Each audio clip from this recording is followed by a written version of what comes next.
রাসূল আকরাম সাল্লাল্লাহু আলাইহি ওয়াসাল্লাম বলেন, কিয়ামতের দিন সর্বপ্রথম তিন শ্রেণীর মানুষকে হিসাবের জন্য ডাকা হবে। এক নাম্বার, একজন শহীদকে ডাকা হবে। শহীদ রক্তাক্ত অবস্থায় আল্লাহর সামনে হাজির হয়ে যাবে। তোমার এই অবস্থা কেন? আল্লাহ তাআলা জিজ্ঞাসা করবে। বলে, আল্লাহর জমিনে আল্লাহর দ্বীন প্রতিষ্ঠা করার জন্য কাফেরদের বিরুদ্ধে জিহাদ করে লড়াই করে আমি আমার জীবন দিয়ে দিয়েছি। আল্লাহ তাআলা জিজ্ঞাসা করবেন, বুঝলাম এই জন্য লড়াই করছো, কিন্তু মূল উদ্দেশ্য কি ছিল? কার জন্য করছো? লোকটা এবার বলবে, আল্লাহ, শুধুমাত্র যুদ্ধ করেছো যাতে করে দুনিয়ার মানুষ তোমার যুদ্ধের প্রশংসা করে, বীরত্বের প্রশংসা করে। যে উদ্দেশ্যে তুমি দুনিয়ায় যুদ্ধ করেছো, মানুষ তোমাকে বীর ডেকেছে, তোমার বীরত্বের প্রশংসা করেছে। তার মানে উদ্দেশ্য যেটা ছিল সেটা দুনিয়ায় পাওয়া গেছো। সুতরাং আমি আল্লাহর তরফ থেকে তোমার জন্য কিছু নাই, তুমি চলে যাও, তোমার ঠিকানা হলো চিরস্থায়ী জাহান্নাম। আরেকজন দানবীরকে ডাকা হবে, জিজ্ঞাসা করা হবে, আমি আল্লাহ তোমাকে এত সম্পদ দিলাম, সম্পদগুলা কোথায় ব্যয় করছো? লোকটা বলবে, আল্লাহ, আপনার দেওয়া সম্পদ আমি মানুষের মাঝে দান করেছি, সাদাকা করেছি। যার খাবার নাই তারে খাবার কিনে দিয়েছি, যার ঘর নাই তাকে ঘর বানায় দিয়েছি। আল্লাহ তাআলা বলবে, কোন উদ্দেশ্যে করছো? লোকটা বলবে, আল্লাহ, আপনার সন্তুষ্টির জন্য করেছি। আল্লাহ তাআলা বলবেন, না বান্দা, না না, আমি আল্লাহ তোমার অন্তরের খবর জানি। তুমি মানুষকে দান করেছো যাতে করে দুনিয়ার মানুষ তোমাকে দানবীর বলে, তোমার দানের প্রশংসা করে, সমাজ সেবক বলে। তুমি যে উদ্দেশ্যে দান করেছো দুনিয়ায় পেয়ে গেছো। দুনিয়ার মানুষ তোমার দানের প্রশংসা কইরা তোমারে দানবীর বলছে, সমাজ সেবক বলছে, গরিবের বন্ধু বলছে। সুতরাং আমি আল্লাহর তরফ থেকে আজকে তোমার জন্য কিছুই নাই, তুমি চলে যাও, তোমার ঠিকানা হলো জাহান্নাম। আল্লাহ তাআলা আরেকজন কারি সাহেবকে ডাকবে, আলেমকে ডাকবে, জিজ্ঞাসা করবে, কেন ইলম অর্জন করেছো? কেন কোরআন শিখেছো? লোকটা বলবে, আল্লাহ, আপনার সন্তুষ্টির জন্য ইলম অর্জন করেছি। আল্লাহ তাআলা বলবে, না বান্দা, তুমি মিথ্যা বলতেছো। তুমি ইলম অর্জন করেছো যাতে করে দুনিয়ার মানুষ তোমার ইলমের প্রশংসা করে। তুমি ওয়াজ করো যাতে করে মানুষ তোমার ওয়াজের প্রশংসা করে, তোমাকে হাফেজ, আলেম, মুফতি উপাধি দিয়ে ডাক দেয়। তুমি যে উদ্দেশ্যে ইলম অর্জন করেছো দুনিয়ায় পেয়ে গেছো। দুনিয়ার মানুষ তোমাকে বড় আলেম ডাকছে, দুনিয়ার মানুষ তোমার প্রশংসা করেছে, তোমার ইলমের প্রশংসা করেছে। সুতরাং আমি আল্লাহর তরফ থেকে আজকে তোমার জন্য কিছু নাই, তুমি চলে যাও, তোমার ঠিকানা হলো জাহান্নাম।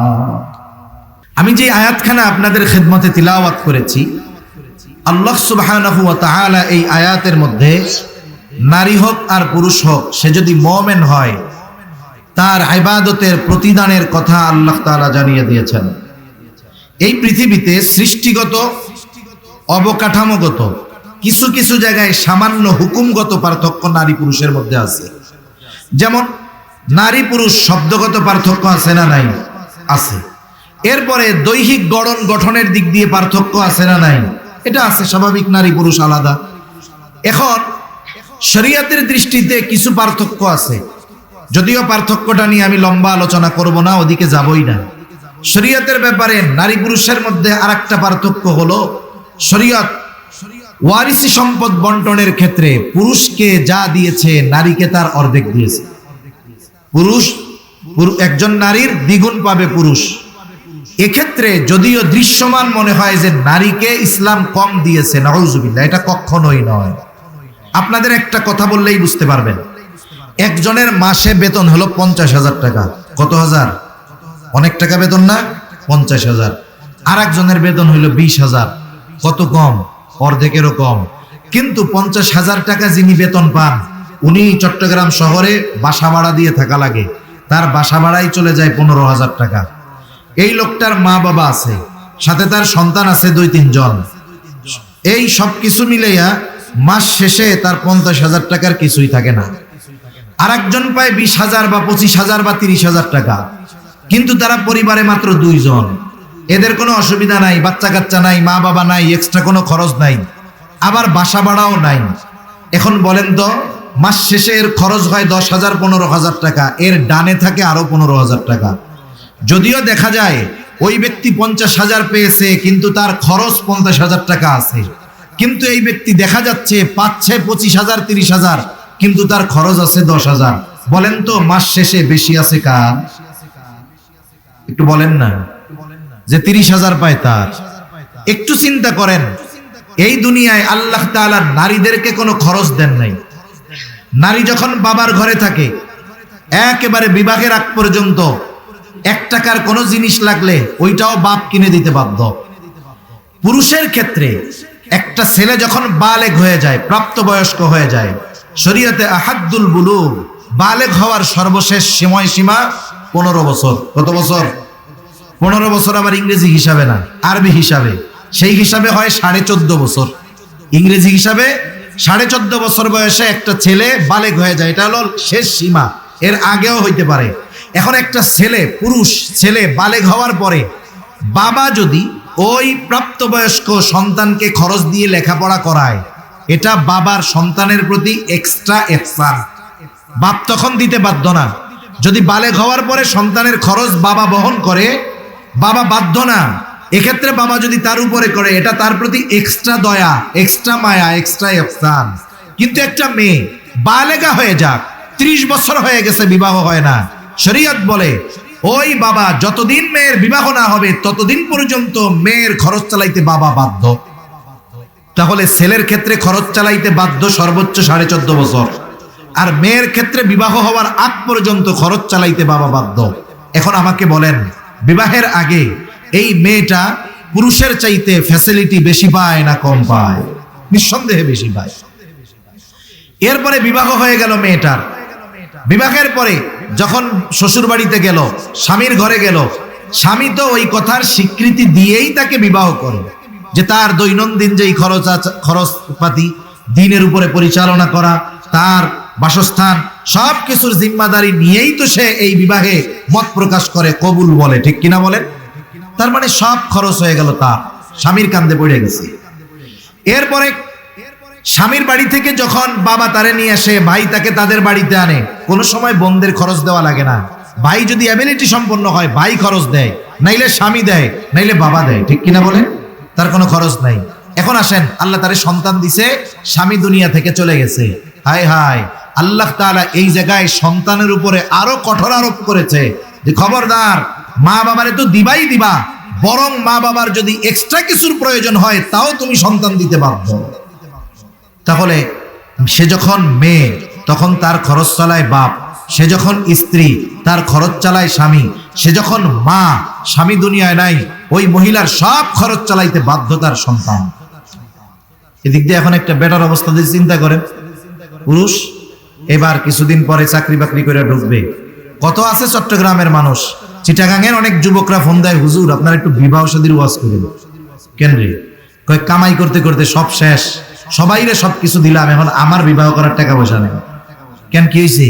বলে মা বাবার খরচ, বোনদের বিবাহর খরচ, এইগুলা করতে করতে আমার যৌবন শেষ, কিন্তু আমারে বিবাহ শাদী দিচ্ছে না। তাহলে একটা পুরুষ শুরুর থেকেই সে ঘানি টানতে শুরু করে। প্রথম ঘানি টানে তার পরিবার মোটামুটি যখন একটা অবস্থায় যায়, এইবার তার উপরে বিবাহ দেওয়া হয় তাকে। এইবার আর একজন এসে তার কাঁধে বসে। যেই মেয়েটা এসে তার স্বামী স্ত্রী হয়, তার পেছনে সব খরচ, চিকিৎসা থেকে নিয়ে সব এই স্বামী করে। সন্তান আসতে দুনিয়ায়, এবার সে বাবা হয়, সে করে। তার মানে একটা পুরুষের গোটা হায়াত মরার আগ পর্যন্ত শুধু খরচ হয়, আর একটা মেয়ে মরা পর্যন্ত তাকে আল্লাহ যা দিছে ওইটাই থাকে, তার কোনো খরচ নেই। সেজন্য পুরুষকে দেখা যায় বেশি, কিন্তু পুরুষের খরচটাও বেশি। নারীকে দেখা যায় ঠিক কম, কিন্তু খরচ যেহেতু নাই, যা পায় তাই থেকে যায়। এখন বলেন, আল্লাহ তাআলা নারীদেরকে কম দেয় নাই, বরং নারীদের প্রতি ইনসাফ রক্ষা করে নারীদেরকে আল্লাহ তাআলা আরো বেশি দিয়েছেন। ঠিক কিনা বলেন? আল্লাহ তাআলা এই জায়গাটা ছাড়া এমনটা আল্লাহ করেন নাই যে ইবাদতের ক্ষেত্রে পুরুষ 2 রাকাত পড়লে সওয়াব বেশি, নারী 2 রাকাত পড়লে সওয়াব কম। এমনটা কি আল্লাহ করছে নাকি? এই মৌলিক বিষয়ে আল্লাহ তাআলা নারী পুরুষকে কাউকে বেশি কম আল্লাহ তাআলা করেন নাই। অথচ আমাদের সমাজে আছে, এখনো আমাদের দেশে আছে যারা নারীবাদী, নারীদের পক্ষ নিয়ে লাফায়। এরাও এদের অধীনস্থ নারীদেরকে পুরুষদের চাইতে কম বেতন দেয়। একই পরিশ্রম করায় নারীকে দিয়ে, আরো বেশি করায়। দেখা যাবে কি সে নারী হওয়ার কারণে তাকে পারিশ্রমিক কম দেয়। সমাজে আছে না নাই? আছে। এখন আসেন, আল্লাহ তাআলা কোরআনুল কারীমের মধ্যে সেই কথা জানায়া দেন, নারী পুরুষের সমতা এখানে। যারা বলে নারী পুরুষ সমানাধিকার চাই, তারা যেই দৃষ্টিকোণ থেকে বলে ওটা নিঃসন্দেহে শরীয়তের সাথে সাংঘর্ষিক। আর আমরা বলি নারী পুরুষের সমতা আল্লাহ তাআলা ঠিকই রেখে দিয়েছেন, যে সব জায়গায় দরকার সে সব জায়গায় দিয়েছেন, যেই জায়গায় যেটা দরকার ইনসাফের ভিত্তিতে আল্লাহ তাআলা সবকিছু নির্ধারণ করেছেন। এই ইবাদতের ক্ষেত্রে আল্লাহ তাআলা যেই বিনিময় দেন বান্দাকে, এক্ষেত্রে নারী পুরুষের সমতার বিধান আল্লাহ রাখছে।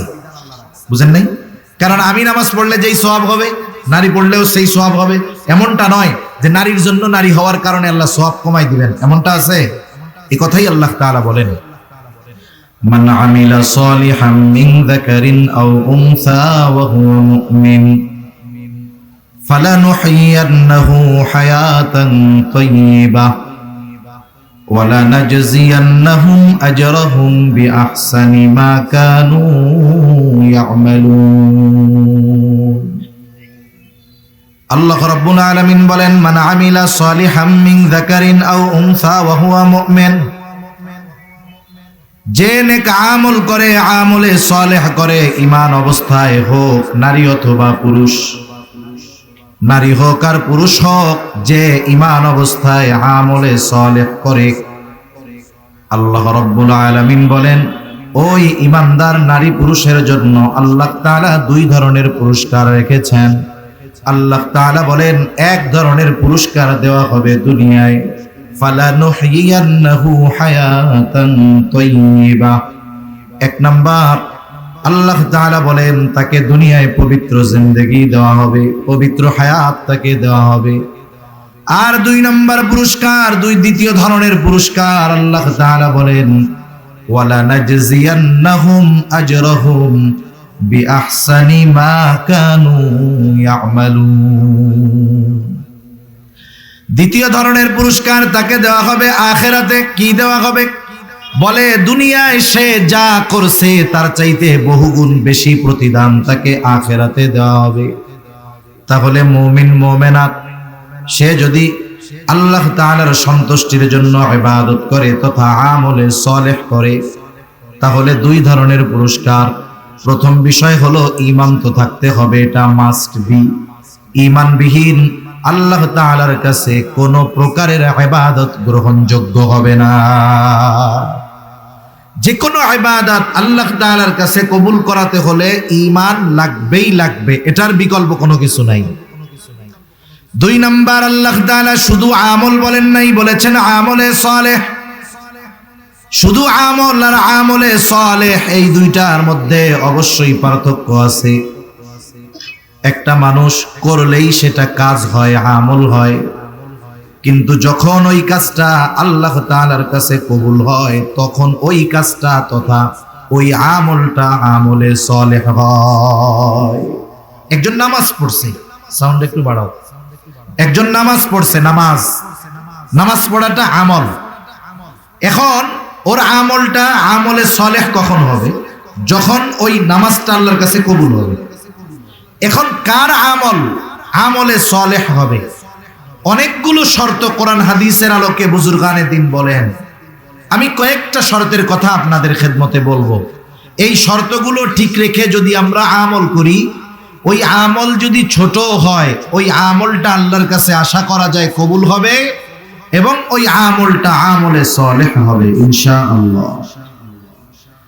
এক নম্বরে আমল কবুল হওয়ার জন্য তথা আমলে সালেহ হওয়ার জন্য এক নাম্বার যেটা দরকার সেটা হলো আল্লাহ তাআলার সন্তুষ্টি তথা ইখলাস দরকার। আমার সারা জিন্দেগির আমল, এটা যত আমল হোক, বড় হোক আর ছোট হোক, আমার সকল আমলগুলো একমাত্র আল্লাহ তাআলার উদ্দেশ্যেই করতে হবে। আল্লাহ তাআলা কোরআনুল কারীমের মধ্যে বলেন, ওয়ামা উমিরু ইল্লা লিয়াবুদুল্লাহা মুখলিসিনা লাহুদ্দীন। ইখলাসের সাথে যতক্ষণ না আমল হবে ততক্ষণ ওই আমল যত বড় হোক আল্লাহ তাআলার কাছে ওই আমলটা কবুল হবে না। এজন্য আল্লাহ সুবহানাহু ওয়া তাআলার কাছে ওই আমলটাই সুন্দর, গ্রহণযোগ্য, যেটা আল্লাহর জন্য করা হয়। আল্লাহ তাআলা কিন্তু আমাদের কাছে বেশি আমলের কথা বলেননি।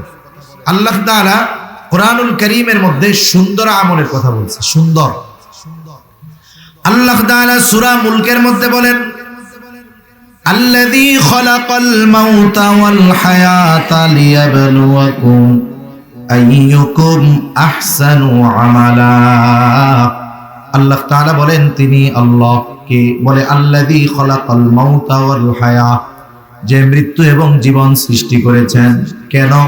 বলে লিয়াবলুয়াকুম, তোমাদের পরীক্ষা করার জন্য তথা আমাদের পরীক্ষার জন্য আল্লাহ তাআলা মউত এবং হায়াত, মরণ এবং জীবন আল্লাহ সৃষ্টি করেছেন। বললাম কিসের পরীক্ষা? আল্লাহ তাআলা বলেন পরীক্ষা হলো আইয়ুকুম আহসানু আমালা, পরীক্ষাটা হলো তোমাদের কারা আমল কত সুন্দর। আইয়ুকুম আকসারু আমালা আল্লাহ বলেন নাই যে কে কত আমল করতে পারে, এটা বলেন নাই। আল্লাহ তাআলা বলতেছেন পরীক্ষা হলো কার আমল কত সুন্দর। এই জন্য আমাদেরকে আগে বুঝতে হবে আসলে সুন্দরের সংজ্ঞাটা কি। আমরা আমাদের কাছে সুন্দরের সংজ্ঞা হইল যেটা চোখ দিয়ে দেখার পরে আমার আপনার অন্তর তৃপ্ত হয়। চোখ দিয়ে দেখলে ভালো লাগে, আমরা বলি এটা সুন্দর, দেখতে ভালো লাগতেছে। একটা মেয়ের চেহারা ভালো, বলে সুন্দর। তারপরে একটা জিনিস খুব ভালো মতো বানাইছে, বলে সুন্দর, চেয়ারটা সুন্দর, ফার্নিচারটা সুন্দর, ছেলেটা সুন্দর। তাহলে আমরা সুন্দর বলি কখন? যখন আমাদের চোখ ওই জিনিসটা দেখে তৃপ্ত হয়। আমাদের সামনে যদি একজন আফ্রিকার মানুষকে আইনা দেওয়া হয়, এই যে ইথিওপিয়ার মানুষ, ওদেরকে দেখার পরে কি আমরা সুন্দর বলবো? কতজনে ওরে কালারে এর যে কোড়ের তলের কালি আরো সাদা, কলমের কালির চাইতে কালা। তার মানে দেখেন এটা আমাদের কাছে সুন্দর না, কিন্তু আল্লাহ তাআলার কাছে তো এই সংজ্ঞা চলবে না। আল্লাহ তাআলার কাছে সৌন্দর্য নির্ভর করে ইখলাসের ভিত্তিতে, অন্তরের ভিত্তিতে সৌন্দর্য আল্লাহ তাআলা নিরূপণ করেন। এই জন্য তার কলব, যার কলব যত সুন্দর, যার ইখলাস যত ভালো, যার নিয়ত যত পরিশুদ্ধ, আল্লাহ তাআলার কাছে সে তত সুন্দর। একটা মানুষের দৈহিক গঠন যতই সুন্দর হোক না কেন, অন্তর যদি রোগে ভরা থাকে, দুনিয়ার মানুষ তাকে সুন্দর বলতে পারে, কিন্তু আল্লাহ তাআলার কাছে সে সুন্দর নয়। এ দুনিয়ার অনেক মানুষ দুনিয়া থেকে চলে গেছে, আমাদের দৃষ্টিতে তারা সুন্দর ছিল না, চেহারা কালো ছিল, কিন্তু তাদের অন্তর আল্লাহ তাআলার মহব্বতে, নবীর মহব্বতে ভরপুর ছিল। ঠিক কিনা বলেন? এ মানুষগুলো আমরা সুন্দর না বললেও আল্লাহ তাআলার কাছে সুন্দর। এজন্য ওই ইবাদতটা সুন্দর হবে যেই ইবাদতের মধ্যে আল্লাহর সন্তুষ্টি আছে, ইখলাস আছে। অনেক সময় আমরা দেখি একজন নামাজ পড়তেছে খুব ধীরস্থিরতার সাথে, আমি হুজুর আইসা মসজিদের মধ্যে নামাজে দাঁড়ায় গেছি, খুব সুন্দরভাবে ধীরস্থিরতার সাথে কিরাত পড়তেছি, দীর্ঘ সময় নিয়ে রুকু করতেছি, রুকু থেকে উঠে আবার সুন্দর মতো দীর্ঘ সময় দাঁড়ায় আছি, আর মনে মনে চিন্তা করতেছি আমি একাই তো নামাজ পড়ি, চারদিকে মুসল্লি আমার দিকে তাকায় আছে, আমারে মনে হয় এরা খুব বুজুর্গ বলবে। বলেন তো এই নামাজ আপনারা দেইখা হয়তো কইতে পারেন, দেখ হুজুর কত সুন্দর রুকু সিজদা করে, হুজুর কত সুন্দরভাবে কেরাত করতেছে, একেবারে ধীরস্থিরতার সাথে সুন্দরভাবে হুজুর নামাজটা শেষ করলো। কিন্তু মনের মধ্যে আমার উদ্দেশ্য ছিল আপনারা দেইখা জানি এই কথাটা কন। এখন বলেন আপনারা ঠিকই আমার নামাজটা দেখে সুন্দর বললেন, কিন্তু ওই ইবাদতটা কি আল্লাহর কাছে সুন্দর হয়েছে নাকি? আল্লাহর কাছে ওই ইবাদত সুন্দর হয় নাই। এজন্য ইবাদত যত বড় হোক আর ছোট হোক, যদি আল্লাহর জন্য না হয়, ওই ইবাদত আখিরাতের নাজাত পাওয়া তো বহুদূর, ওই ইবাদত তার জাহান্নামে যাওয়ার কারণ হবে। প্রসিদ্ধ হাদিস আছে তো, রাসূল আকরাম সাল্লাল্লাহু আলাইহি ওয়াসাল্লাম বলেন, কিয়ামতের দিন সর্বপ্রথম তিন শ্রেণীর মানুষকে হিসাবের জন্য ডাকা হবে। এক নাম্বার একজন শহীদকে ডাকা হবে। শহীদ রক্তাক্ত অবস্থায় আল্লাহর সামনে হাজির হয়ে যাবে। তোমার এই অবস্থা কেন? আল্লাহ তাআলা জিজ্ঞাসা করবে, বলে আল্লাহর জমিনে আল্লাহর দ্বীন প্রতিষ্ঠা করার জন্য কাফেরদের বিরুদ্ধে জিহাদ করে লড়াই করে আমি আমার জীবন দিয়ে দিয়েছি। আল্লাহ তাআলা জিজ্ঞাসা করবেন, বুঝলাম এই জন্য লড়াই করছো, কিন্তু মূল উদ্দেশ্য কি ছিল, কার জন্য করছো? লোকটা এবার বলবে, আল্লাহ শুধুমাত্র আবদ্ধ করেছো যাতে করে দুনিয়ার মানুষ তোমার যুদ্ধের প্রশংসা করে, বীরত্বের প্রশংসা করে। যে উদ্দেশ্যে তুমি দুনিয়ায় যুদ্ধ করেছো, মানুষ তোমাকে বীর ডেকেছে, তোমার বীরত্বের প্রশংসা করেছে, তার মানে উদ্দেশ্য যেটা ছিল সেটা দুনিয়ায় পাওয়া গেছো। সুতরাং আমি আল্লাহর তরফ থেকে তোমার জন্য কিছু নাই, তুমি চলে যাও, তোমার ঠিকানা হলো চিরস্থায়ী জাহান্নাম। আরেকজন দানবীরকে ডাকা হবে, জিজ্ঞাসা করা হবে, আমি আল্লাহ তোমাকে এত সম্পদ দিলাম, সম্পদগুলা কোথায় ব্যয় করেছো? লোকটা বলবে, আল্লাহ আপনার দেওয়া সম্পদ আমি মানুষের মাঝে দান করেছি, সাদাকা করেছি, যার খাবার নাই তারে খাবার কিনে দিয়েছি, যার ঘর নাই তাকে ঘর বানায় দিয়েছি। আল্লাহ তাআলা বলবে, কোন উদ্দেশ্যে করছো? লোকটা বলবে, আল্লাহ আপনার সন্তুষ্টির জন্য করেছি। আল্লাহ তাআলা বলবেন, না বান্দা, না না, আমি আল্লাহ তোমার অন্তরের খবর জানি। তুমি মানুষকে দান করেছো যাতে করে দুনিয়ার মানুষ তোমাকে দানবীর বলে, তোমার দানের প্রশংসা করে, সমাজ সেবক বলে। তুমি যে উদ্দেশ্যে দান করেছো দুনিয়ায় পেয়ে গেছো, দুনিয়ার মানুষ তোমার দানের প্রশংসা কইরা তোমারে দানবীর বলছে, সমাজ সেবক বলছে, গরিবের বন্ধু বলছে। সুতরাং আমি আল্লাহর তরফ থেকে আজকে তোমার জন্য কিছুই নাই, তুমি চলে যাও, তোমার ঠিকানা হলো জাহান্নাম। আল্লাহ তাআলা আরেকজন কারি সাহেবকে ডাকবে, আলেমকে ডাকবে, জিজ্ঞাসা করবে, কেন ইলম অর্জন করেছো, কেন কোরআন শিখেছো? লোকটা বলবে, আল্লাহ আপনার সন্তুষ্টির জন্য ইলম অর্জন করেছি। আল্লাহ তাআলা বলবে, না বান্দা, তুমি মিথ্যা বলতেছো, তুমি ইলম অর্জন করেছো যাতে করে দুনিয়ার মানুষ তোমার ইলমের প্রশংসা করে, তুমি ওয়াজ করো যাতে করে মানুষ তোমার ওয়াজের প্রশংসা করে, তোমাকে হাফেজ, আলেম, মুফতি উপাধি দিয়ে ডাক দেয়। তুমি যে উদ্দেশ্যে ইলম অর্জন করেছো দুনিয়ায় পেয়ে গেছো, দুনিয়ার মানুষ তোমাকে বড় আলেম ডাকছে, দুনিয়ার মানুষ তোমার প্রশংসা করেছে, তোমার ইলমের প্রশংসা করেছে। সুতরাং আমি আল্লাহর তরফ থেকে আজকে তোমার জন্য কিছু নাই, তুমি চলে যাও, তোমার ঠিকানা হলো জাহান্নাম। একটু চিন্তা করে দেখেন তো, একটা মানুষ জীবন দিয়ে দেওয়া, এটা কি যেন তেন ব্যাপার? অথচ জীবন দেওয়ার পরেও, এত বড় একটা কাজ করার পরেও শুধু উদ্দেশ্য আমরা করতে পারে নাই যে আল্লাহর জন্য এই জীবন দিলাম, এখন এই জীবন দেওয়াটা পুরো বৃথা হয়ে গেল। একজন দান সাদকা করছে, এত কষ্টার্জিত সম্পদ ব্যয় করছে, কিন্তু উদ্দেশ্যটা আল্লাহর জন্য না হয়ে মানুষের জন্য হওয়ায় ওই ইবাদত কাজেও আসে নাই, ঠিকানা হইল জাহান্নাম। একজন আলেম ইলম অর্জন করেছে, যারা মাদ্রাসায় পড়ে এরা জানে মাদ্রাসায় পড়া কত কষ্টকর, খাবারের কষ্ট, থাকার কষ্ট, ঘুমের কষ্ট। এত পরিশ্রম করে ইলম অর্জন করার পরে আমরা যদি এই চিন্তা করি যে আমার এই ইলমটাকে আমি টাকা কামানোর মাধ্যম বানায় নিব, আমার ইলম দ্বারা আমি মানুষের প্রশংসা অর্জনের চেষ্টা করব, মানুষ আমার ইলমের প্রশংসা করবে, মানুষ আমার কণ্ঠের প্রশংসা করবে, মানুষ আমাকে মাথায় তুলে নাচবে, আমি যদি এই আশা করি, আমার এই ইলম আমার নাজাত তো বহুদূর, আমার জাহান্নামে যাওয়ার কারণ হয়ে যাবে। ঠিক কিনা বলে? কেন হবে?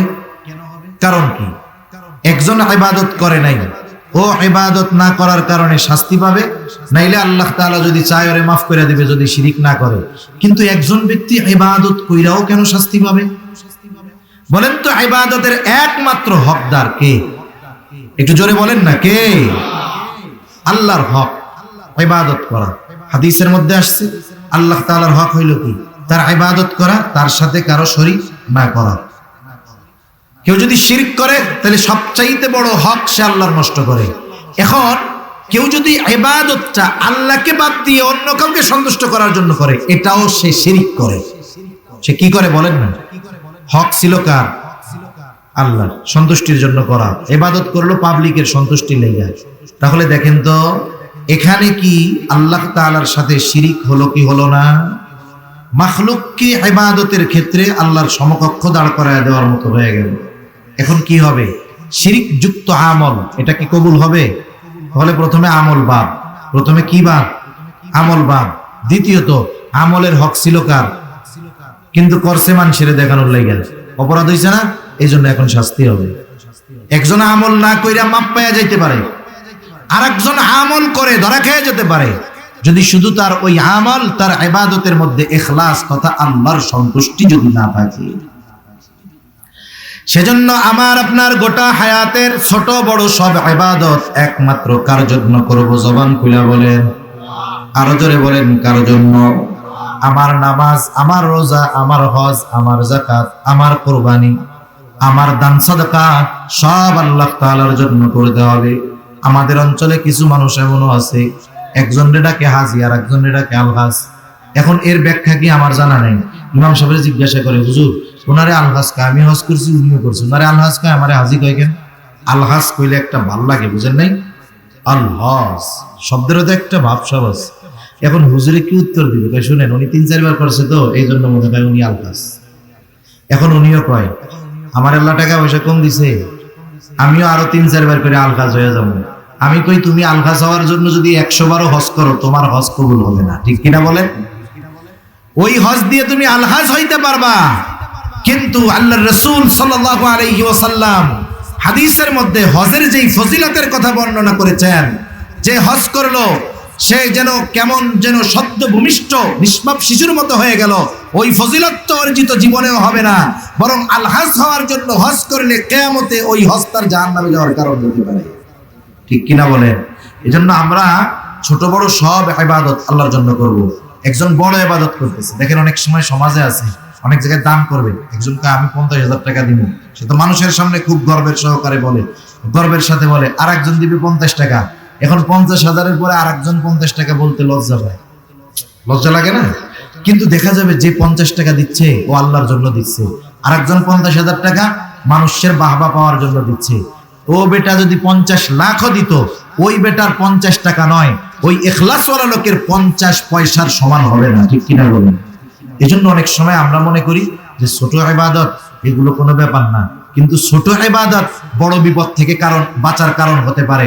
এজন্য নবীজি বলেছেন, আয়েশা সিদ্দিকা রাদিয়াল্লাহু তাআলা আনহা থেকে বর্ণিত, যে আয়েশা তুমি কখনো কোনো ইবাদতকে ছোট মনে করবা না, কোনো গুনাহকে ছোট মনে করবা না, কারণ হতে পারে ওই ছোট ইবাদতটা নাজাতের কারণ হতে পারে, আবার ওই ছোট গুনাহটার কারণে আল্লাহ শাস্তি দিতে পারে, ঠিক কিনা বলেন? প্রসিদ্ধ ঘটনা আমরা শুনি যে একজন দুশ্চরিত্রা মহিলা, সে একটা পিপাসিত কুকুরকে মুজার মধ্যে ভিজাইয়া পানি পান করানোর কারণে নাজাত পেয়ে গেছে, আল্লাহ তাকে মাফ করে দিয়েছে।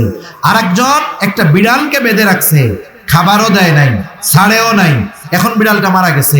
নবীজি বলেন এই কারণে আল্লাহ তাআলা তাকে শাস্তি দিবে। তাহলে আমাদের ছোটখাটো ইবাদত গুলো বড় বিপদ থেকে বাঁচার কারণ হতে পারে যদি আল্লাহ তাআলার সন্তুষ্টির জন্য করি। করা যাবে তো ইনশাআল্লাহ? তাহলে আমলে সালেহ হওয়ার জন্য 1 নাম্বার যেই বিষয়টা দরকার সেটা হলো ইখলাস, নিয়তের বিশুদ্ধতা। যাই বলেন না কেন, আল্লাহর সন্তুষ্টি যাই বলেন না কেন, তাহলে 1 নাম্বার শর্ত হলো আমার আপনার ছোট বড় সকল ইবাদত আল্লাহ তাআলাকে দেখানোর জন্যই করব। দুনিয়ার মানুষকে দেখানোর জন্য ইবাদত করলে কবুল হয় না, পাপ হয়, শাস্তি পাওয়া লাগতে পারে।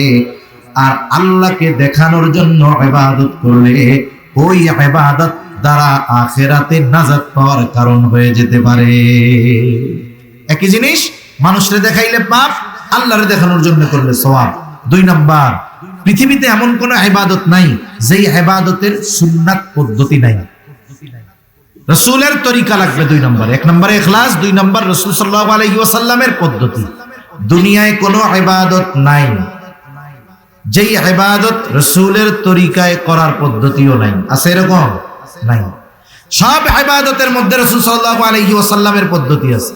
আরে ইবাদত রাখেন, ইবাদত যেটা আল্লাহর হুকুম আছে, কিন্তু যেগুলো দুনিয়াবি কাজকর্ম, দুনিয়ার কাজ করলে সওয়াব নাই, না করলে গুনাহও নাই, এই ধরনের কাজও যদি কেউ রাসূল সাল্লাল্লাহু আলাইহি ওয়াসাল্লামের পদ্ধতিতে করে, ওই দুনিয়াবি কাজটাও তার আমলনামায় ইবাদত বলে গণ্য হয়ে যায়। সুবহানাল্লাহ। যেমন আমাদের দৈনন্দিন কিছু কাজ আছে, একটা কাজ কি, প্রতিদিন আমাদের জরুরত ছাড়া লাগে, প্রস্রাব করা লাগে, পায়খানা করা লাগে কি লাগে না? প্রস্রাব পায়খানা করিয়া ছাড়া তো মানুষের বাঁচার উপায় নাই, যখন বাথরুমে চাপ দেয় তখন ওইটাই দুনিয়ার সবচেয়ে আরামের কাজ। ওইটা যদি না করে কি কষ্ট বুঝতে পারবে। এজন্য মানুষরা এখন ট্রেডিশন পাল্টায়া দিছে, ঘর বাড়ি যা করুক বাথরুমটারে টাইলস টুইলস দিয়ে সুন্দর মতো আগে করে, যে কোনো জায়গায় আগে বাথরুমটাকে সুন্দর করে। অথচ বাথরুমে যাইয়া কি কয় ঘন্টা থাকে, সারাদিনে নাইলে সর্বোচ্চ আধা ঘন্টা 1 ঘন্টা থাকবে, অথচ বাথরুমের মধ্যে দামি দামি টাইলস ব্যবহার করে আর এই সুন্দর সুন্দর লাইটিং দেয়। কারণ ওই বেটা মনে হয় বুঝে যে এইখানে থাকমু কম সময়, কিন্তু এই কামটা সবচেয়ে আরামে। এই জন্য এই জায়গাটা খুব ভালো মতো বানাইতে হবে। এখন দেখেন, একজন মানুষ প্রত্যেকেরই জরুরত ছাড়ার দরকার আছে। এখন কেউ যদি এই চিন্তা করে এত টাকা দিয়ে 10 লাখ টাকা খরচ করে আমি বাথরুম বানাইলাম, এখানে যদি দৈনিক 3 ঘন্টা না থাকি তাইলে হয় নাকি?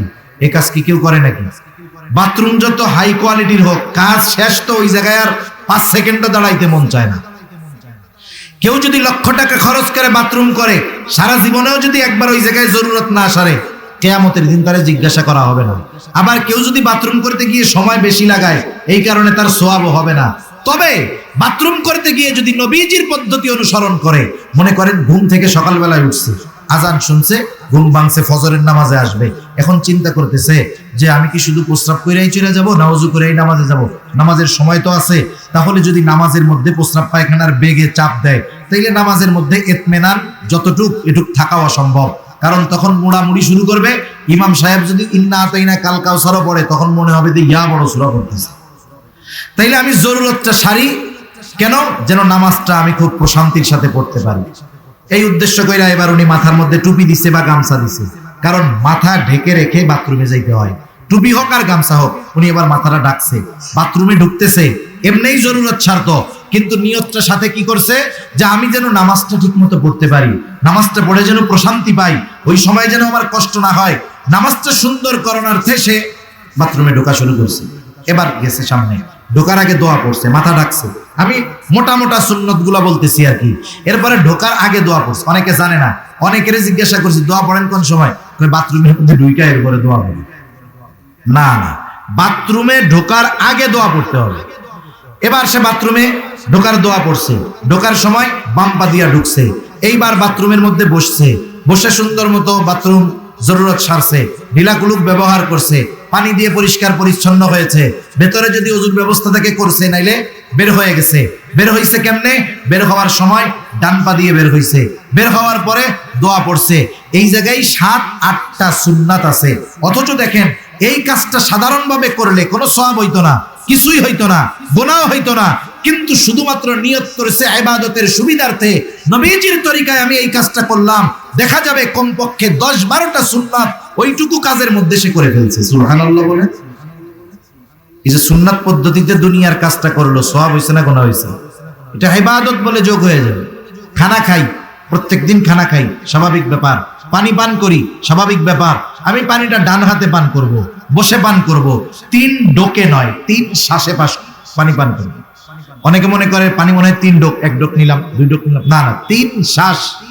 একবার নিছি, বিরতি, বিরতি, বিরতি, এই যে 3 বার, 3 শ্বাসে পান করব, বসে পান করব, পান করার আগে বিসমিল্লাহ বলবো, শেষে আলহামদুলিল্লাহ বলবো। হিসাব করে দেখেন 7-8টা সুন্নাত এই পানি পানের মধ্যে হয়ে গেল। সওয়াব হবে কি হবে না? আপনি রাস্তা থেকে বাজারে যান, মসজিদে যান, প্রয়োজনে যান, অনেক সময় হেঁটে যান। আপনি যদি নিয়ত করেন যে নবীজি ডান পাশ দিয়ে হাঁটতেন, ডান পাশ দিয়ে চলা সুন্নাত, এই নিয়তে ডান পাশ দিয়ে পথ চললেন, বলেন তো এই পথ চলাও ইবাদত হবে কি হবে না? তার মানে সুন্নাত হইল এমন এক জিনিস, এমন এক জিনিস, ওইটাকে দুনিয়ার যে কোনো বৈধ কাজের সাথে যদি খালি লাগায় দেওয়া হয়, ওই বৈধ কাজটাও ইবাদত বলে গণ্য হয়ে যায়। আর নামাজ রোজার মধ্যে যে সুন্নাত থাকবে না, এটা তো হইতেই পারে না। তাইলে নবীজির সুন্নাত ইবাদত কবুলের দ্বিতীয় শর্ত। আমরা অনেক সময় মনে করি যে সুন্নাতের পরিভাষা বা সুন্নাতের অর্থ হইল যেটা করলে সওয়াব, না করলে গুনাহ নাই। অনেকে ভাবে এরকম। না না, কিছু সুন্নাত তো ফরজ আছে, কিছু সুন্নাত ওয়াজিব, কিছু সুন্নাত স্বাভাবিক সুন্নাত। এখন কয় সুন্নাত আবার ফরজ হয় কেমনে? আচ্ছা, কোরআনুল কারীমের মধ্যে নামাজের হুকুম, নামাজের কথা আছে 82 জায়গায়। কত জায়গায়? বিষয়টা কিন্তু এমন না। মুফাসসিরিনে কেরাম বলেন যে 82 জায়গায় আল্লাহ তাআলা একই কথা বলছেন, তাইলে এক কথা বারবার বলা হইল না? না না, 82 জায়গায় নামাজের কথা বলায় কমপক্ষে 82টা উদ্দেশ্য আছে আল্লাহ তাআলার। আল্লাহ তাআলার কমপক্ষে 82টা উদ্দেশ্য আছে। আমার ওইদিকে যাওয়ার সময় নাই, সুযোগও নাই। মোট কথা হইল, কোরআনুল কারীমের মধ্যে একবার যদি কথাটা আসতো নামাজের যেমন গুরুত্ব, 100 বার আসলেও তেমন গুরুত্ব। কিন্তু আমরা তো সাধারণ মানুষ, আমরা সংখ্যার কারণে গুরুত্ব একটু বেশি মনে করি, ওইটাই ধরেই নিলাম 82 বার নামাজের কথা আসছে। কিন্তু বলেন তো, দুনিয়ার কোন মুফাসসির সাহেবকে, আলেমকে নবীজির সুন্নাত বাদ দিয়ে, নবীজির হাদিস বাদ দিয়ে, শুধু কোরআন ধরায়া দিয়ে যদি বলা হয় যে এক কাজ করো, আমরা ফজরের 2 রাকাত ফরজ নামাজ অথবা সুন্নাত নামাজ যেভাবে পড়ি, শুধুমাত্র কোরআন থেকে এটাকে বের করে দাও, কিয়ামত পর্যন্ত সম্ভব? জোরে বলেন, সম্ভব?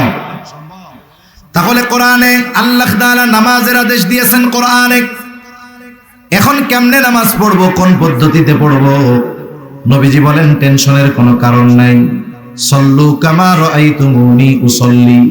নামাজের আদেশ দিয়েছেন আল্লাহ, নামাজ পড়ার পদ্ধতি উম্মতকে শিখায়া দিয়েছেন মুহাম্মদুর রাসূলুল্লাহ। এজন্য প্রত্যেকটা ইবাদতের, প্রত্যেকটা জিনিসের মধ্যে নবীজির সুন্নাত আছে। যেমন কেউ যদি কয় রুকু করা, আল্লাহ বলেন ওয়ারকাউ মা'আর রাকিঈন, রুকু করা এটা ফরজ। রুকু করা কি বলেন না, ফরজ। এখন রুকু মানে কি? ঝুঁকা। আপনি যদি দাঁড়ায় থেকে এতটুক ঝুঁকেন, এটাও তো ঝুঁকা হয়ে গেল। এখন কতটুক ঝুঁকবেন, এই ঝুঁকাটা শিখাইছেন নবী, আর রুকুটা ফরজ করি নবীর পদ্ধতিতে। তাহলে রুকুর ক্ষেত্রে এটাও এক প্রকারের সুন্নাত, আর এই সুন্নাতটা হলো ফরজ সুন্নাত। সেজন্য নবীজির কিছু সুন্নাত আছে ফরজ, কিছু সুন্নাত ওয়াজিব। ওয়াজিব আবার কোনটা? সারা দুনিয়ার মুহাক্কিক উলামায়ে কেরাম এ ব্যাপারে একমত। প্রত্যেকটা পুরুষের জন্য দাড়ি লম্বা করতে হবে। কতটুকু রাখতে হবে? বলে কমপক্ষে 1 মুষ্টি পরিমাণ। কমপক্ষে কত? 1 মুষ্টি রাখতেই হবে। 1 মুষ্টির আগে যারা দাড়ি রাখবে, এদের দাড়ি ছাটার কাটার গোনা হতে থাকবে। তাহলে এই দাড়ি রাখার যেই সুন্নাত, এটাকে কেউ যদি মনে করে যে রাখলে সওয়াব, না রাখলে গোনা নাই, তা না। কিন্তু এটা ওয়াজিব সুন্নাত। যে তরক করতেছে, রাখতেছে না, আমরা দোয়া করি আল্লাহ রাখার তৌফিক দান করুক। তার নামাজ পড়তেছে, এটা ছাটার কাটার গোনা তার হচ্ছে আমল। আবার সাধারণ সুন্নাত যেগুলো, কিছু সুন্নাত আছে এগুলো করলে সওয়াব, না করলে গোনা নাই। সেজন্য ইবাদত কবুল হওয়ার জন্য তথা আমলে সালেহ হওয়ার জন্য দ্বিতীয় শর্ত হলো যে অবশ্যই ইবাদতটা রাসূলুল্লাহ সাল্লাল্লাহু আলাইহি ওয়াসাল্লামের তরিকায় করতে হবে। এখন বিষয় হলো এই তরিকা পদ্ধতি, কিছু জিনিস আছে এগুলো পড়েই কিন্তু শেখা যায় না। আচ্ছা, এমবিবিএস ডাক্তার হওয়ার জন্য পড়ালেখা করার দরকার আছে না নাই? একজন এমবিবিএস ডাক্তার হয়েছে মানে একাডেমিক্যাল পড়াশোনা তার শেষ। আপনারা জানেন, একটা ডাক্তার একাডেমিক্যাল পড়াশোনা শেষ করার পরে কেউ 2 বছর, কেউ 3 বছর, 4 বছর আরেকজন প্রবীণ অভিজ্ঞ ডাক্তারের তত্ত্বাবধানে এই 5 বছর যা পড়ছে ওইগুলো হাতে কলমে শিখে। জানেন আপনারা, এটাকে বলে ইন্টার্নি। ইন্টার্নি যে ডাক্তার না করছে লেখাপড়া শেষ কইরা, ও যদি বাজারে এসে ফার্মেসির দোকানও দেয়, বিপদ আছে। কি আছে বলেন? বিপদ আছে। আপনি সচেতন মানুষ, আপনি জানলেন ও এমবিবিএস ডাক্তার হইছে, বাংলাদেশের বইগুলো সব পড়ছে, লন্ডন থেকে ডাক্তারি বই এনে সব পড়ছে, কিন্তু কোন ডাক্তারের সোহবতে থাইকা সে কখনো ইন্টার্নি করে নাই, প্র্যাকটিক্যালে হাতে কলমে ওই কাগজের লেখাগুলোকে শেখে নাই। বলেন তো, আপনি তারে দিয়ে অপারেশন করাবেন? ও যদি উল্টা কয় যে আপনার যেই রোগ, অপারেশন করতে 1 লাখ খরচ হবে, আমি উল্টা আপনার 1 লাখ দিব, কিন্তু আপনি আমার কাছে অপারেশন হন, জীবনে হইবেন? টাকা দিতে চাইলেও তার কাছে অপারেশন হবেন না। কেন হবেন না? বলে আরে মিয়া, তুমি যতই বই পড়ো না কেন, তুমি সোহবতে থাইকা প্র্যাকটিক্যাল ভাবে এইগুলো তুমি শিখতে পারো না। ঠিক কিনা বলেন? এজন্য আমাদের দেশে অনেকে শুধু কইরাই বড় আলেম হয়ে যায় মনে করে, সোহবতে থাকাটাকে তারা কিছুই মনে করে না। সেজন্য আমাকে আপনাকে যদি সুন্নাত পদ্ধতিতে ইবাদত শিখতে হয়, উলামায়ে কেরামের তত্ত্বাবধানে সোহবতে গিয়ে শেখার বিকল্প আর কোনো কিছু না। 3 নাম্বার শর্ত, যেই আমল করবে, যেই ইবাদত করবে, সেই ইবাদতের মাসলা মাসাইল গুলো তাকে জানতে হবে। এক্ষেত্রে আসে দ্বীনি ইলমের কথা। নবীজি এই কথাই বলেন, তালাবুল ইলমি ফারিদাতুন আলা কুল্লি মুসলিম। দ্বীনি ইলম শিক্ষা করা প্রত্যেক মুসলমান নরনারীর উপরে ফরজ। এখন মনে করেন যে ইলমি জ্ঞান অর্জন করে নাই, সে যে নামাজের ফরজগুলো জানে না, যে নামাজের ওয়াজিবগুলো জানে না, যে নামাজ ভাঙ্গার কারণগুলো জানে না, যে ওযু ভাঙ্গার কারণগুলো জানে না, এখন না জানা কারণগুলোর মধ্যে থেকে যদি কোনো একটা তার মধ্যে সংগঠিত হয়ে যায়, দেখা যাবে বছরের পর বছর নামাজ পড়তেছে কিন্তু তার এক ওয়াক্ত নামাজও হয় না। কতজন আছে আমাদের দেশে এরকম শুনছি, নামাজের মধ্যে বায়ু ছেড়ে দিছে। কি ছেড়ে দিছে? এখন সে দুইটা সাউসিজদা দিছে। একজন জিজ্ঞাসা করতেছে, কিরে ভাই তোমার নামাজে কি ভুল হইলো যে সাউসিজদা দিলা? সাউসিজদা কেন দেয়? বলে নামাজে যদি ওয়াজিব ছুটা যায়, ঠিক না, সাউসিজদা দিতে হবে। এখন ওর নামাজের মধ্যে গেছে, পাত দিছে, ওযু ছুটে গেছে, ও যদি সাউসিজদা 2টা না 50টা দেয়, ওর নামাজ থাকবে? তাহলে দেখেন ইবাদত শুদ্ধ হওয়ার জন্য ইলম কত জরুরি। 1 নাম্বার, নামাজের যেই বাহিরে ভিতরে 13 ফরজ, নামাজি যে নামাজ পড়বে তার কথা বলতেছি, কমপক্ষে নামাজের বাহিরে ভিতরে 13 ফরজ জানতে হবে। কারণ ফরজ যদি ছুটে যায় নামাজ থাকবে না। এরপরে তার 14টা ওয়াজিব জানতে হবে। এখন সে যদি ওয়াজিব না জানে সাউসিজদা করতে পারবে না, ওয়াজিব ছুটে গেছে, সাউসিজদা দেয়নি, নামাজ হলো না। এরপরে আসেন নামাজ ভাঙ্গার কারণগুলো তাকে জানতে হবে, 19টি কারণ। এখন যদি কারণগুলো সে যদি না জানে, দেখা যাবে ওই রকম কারণ তার প্রতি রাকাত নামাজে 2-4টা ঘটে, তাহলে নামাজ তো আর হলো না। এরপরে তার ওযু ভাঙ্গার কারণগুলো জানতে হবে। এখন দেখেন যদি কারণগুলো না জানে, দেখা যাবে ওই যে ওইরকম পাপ দিয়া সাউসিজদা দিবে, ওযু থাকবে, নামাজ থাকবে। তাহলে চিন্তা করে দেখেন দ্বীনি ইলম শিক্ষা করা কতটা জরুরি। এজন্য ইবাদত কবুল হওয়ার জন্য ওই ইবাদতের মাসলা মাসাইল তার পরিপূর্ণ জানার দরকার। নাইলে দেখা যাবে নিজের অজ্ঞাতসারে অনেক ইবাদত করতেছে কিন্তু কবুল হচ্ছে না। 4 নাম্বার যেটা দরকার সেটা হলো তার খাবারটা হালাল খাবার হইতে হবে। তার খাবারটা হালাল খাবার হইতে হবে। এখানে 2টা জিনিস লক্ষণীয়। একটা হলো শুধু খাবার হালাল হলে হবে না, ওই খাবার কেনার টাকাটাও হালাল হতে হবে। আমাদের দেশের অনেক মানুষ আছে উপার্জনের ব্যাপারে কোনো চিন্তা ভাবনা নাই, যা মন চায় অমনি ধইরা গাপুস গুপুস খায়। কবিতা পড়ছেন না, পুঁটি মাছ পাই না, একটা যদি পাই অমনি ধইরা গাপুস গুপুস খাই। এই কিছু মানুষ আছে উপার্জনের সময় এটা হালাল না হারাম দেখবে না, গাপুস গুপুস ওইটা নিয়ে পকেটে জমাবে। পকেটের মধ্যে ঘুষের টাকা 30,000। এখন বাজারে আসছে, দেখে বিশাল বড় এক মহিষ জবাই হয়েছে। বড় মহিষ, বড় গরুর গোস্তের উপরে একটা মজা চাহিদা মানুষের থাকে। এখন ওই লোকের আবার ওয়াজ মনে পড়ে গেছে, পকেটের মধ্যে হলো ঘুষের টাকা। কিসের টাকা? বলেন এটা হালাল না হারাম? জোরে বলেন এটা কি? এখন ওই পকেটে ঘুষের টাকা। মনে রাখবেন, ঘুষ হলো কেউ যদি একজনের কাছ থেকে জুলুম করে, সন্ত্রাসী করে, জোর করে কোনো টাকা নেয়, যেমন এটাও টাকাটা যেমনে নিছে চুরি করিয়া, দখল দিয়া, যেরকম অপরাধ, ওই ঘুষের টাকা নেওয়া তার চাইতে আরো বড় অপরাধ। যদিও কয় যে এটা চা খাওয়ার পয়সা, ওটা কোনো সুযোগ নেই। এখন পকেটের মধ্যে হারাম টাকা, তাহলে ঘুষের টাকা ওই ব্যক্তি যার কাছ থেকে নিছে তার হক নষ্ট করেছে, সে এটা জুলুম করে নিয়েছে সে। এখন পকেটের মধ্যে ওই হারাম টাকা। এখন গরুর গোস্ত দেখে চিন্তা করতেছে, এত বড় গরু এরা কষাই 2জন জবাই দিল কেমনে? ওয়াজে শুনছে যে মক্কা শরীফের দুম্বাও যদি হয়, ওই দুম্বা যদি আল্লাহর নাম ছাড়া যদি অন্য কারো নামে জবাই দেওয়া হয়, ইচ্ছা করে আল্লাহর নাম বাদ যদি দেওয়া হয়, তাহলে ওই দুম্বার গোস্ত হালাল থাকবে। এখন কষাইরে গিয়ে কানে কানে জিজ্ঞেস করবে, ওই এত বড় গরু তোরা 2-3জন জবাই দিলি কেমনে? জবাই দেওয়ার সময় কি আল্লাহর নাম মনে ছিল? কষাইও চালাক কম না, বলে ভাই নামাজ কালাম পড়ি না, নিজের পাপ নিজে, হুজুররা ওয়াজে কইছে শুনছি শিরিক না করলে আল্লাহ মাফ করে দিব। এখন আমি যদি ইচ্ছা করি আল্লাহর নাম বাদ দিয়ে আপনাকে গোস্ত খাওয়াই, তাহলে কি হবে? দেখেন কতজনকে হারাম খাওয়ানো হবে। আমি এত বলদ না, নামাজ কালাম না পড়লে কি হবে? গরু জবাই দেওয়ার সময় আল্লাহর নাম ভুলি। তার মানে ও নিশ্চিত হইল যে এই গরুর গোস্ত হালাল আছে, ঠিক কিনা বলেন? এখন এই নিশ্চিত হওয়ার পরে বলে দাও আমাকে 10 কেজি গোস্ত দাও, সিনার থেকে দাও, রানের থেকে দাও, এই জায়গা থেকে দাও। এখন 10-15 কেজি গোস্ত নিয়ে পকেট থেকে টাকাটা যে দিচ্ছে, বলেন তো টাকাটা কি? খাবারটা হালাল কিনা এই ব্যাপারে কতটা সচেষ্ট সতর্ক, কিন্তু আপনার উপার্জনটার অবস্থা কি সেটার ব্যাপারে সতর্ক হন না কেন? একই কথা, যেহেতু ওই টাকাটা আপনার নয়, জুলুম করে নিয়েছেন আর একজনের কাছ থেকে, আপনি কেমন যেন ওই টাকা দিয়ে খাবার কিনলেন, তাহলে কি হইল? আপনি কেমন যেন ওকেও ঠকিয়ে ওর কাছ থেকে যেটা কিনলেন ওটাও আপনার জন্য বৈধ হবে না, ঠিক কিনা বলেন? এজন্য খাবার উপার্জন দুটোই হালাল হতে হবে। নবীজি এজন্য বলেন কাসবুল হালালি ফরিদাতুম বাদাল ফরিদা, ফরজ ইবাদতের পরে অন্যতম ফরজ ইবাদত হলো হালাল উপার্জন করা। সাথে সাথে খাবারের ব্যাপারে সচেষ্ট থাকা, কারণ আল্লাহ রাব্বুল আলামিন প্রত্যেকটা রাসূলকে এই নির্দেশ দিয়েছেন। আল্লাহ তাআলা বলেন ইয়া আইয়ুহার রাসূলু কুলু মিনাত তাইয়্যিবাতি ওয়া'মালু সালিহা। আল্লাহ তাআলা বলেন, হে রাসূলগণ, আপনারা পবিত্র খান আর আমলে সালেহ করেন। বুজুর্গানে দিন বলেন, এর দ্বারা উদ্দেশ্য হলো যারা পবিত্র খাবে তাদের আমলটা আল্লাহর দরবারে কবুল হবে, আর যদি খাবার পবিত্র না হয় তার আমলটা আমলে সালেহ হবে না, তার আমল আল্লাহর দরবারে কবুল হবে না।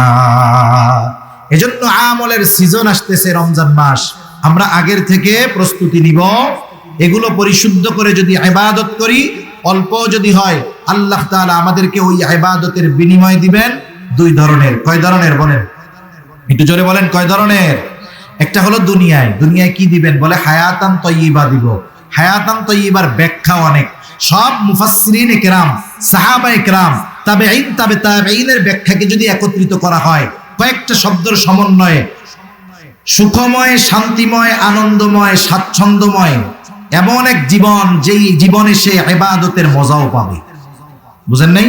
সুখ থাকবে, সমৃদ্ধি থাকবে, শান্তি থাকবে, ইবাদতের মজা থাকবে, অমুখাপেক্ষী এক জীবন আল্লাহ তাআলা তাকে দান করবে।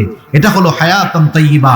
তাহলে দুনিয়ায় যার রিজিকের টেনশন নাই, দুনিয়ায় যে ইবাদতের মজা পাইলো, দুনিয়ায় যে গুনাহ থেকে বাঁচতে পারলো, দুনিয়ায় যে নেককার বিবি পাইলো, নেক সন্তান পাইলো, বলেন তো এর চাইতে উত্তম বিনিময় আর কিছু হতে পারে নাকি? আল্লাহ বলেন দুনিয়া এটা দিব, আর আখিরাতে কি বলে? ওয়ালা নাজজিয়ান্নাহুম আজরাহুম বিআহসানি মা কানু ইয়ামালুন।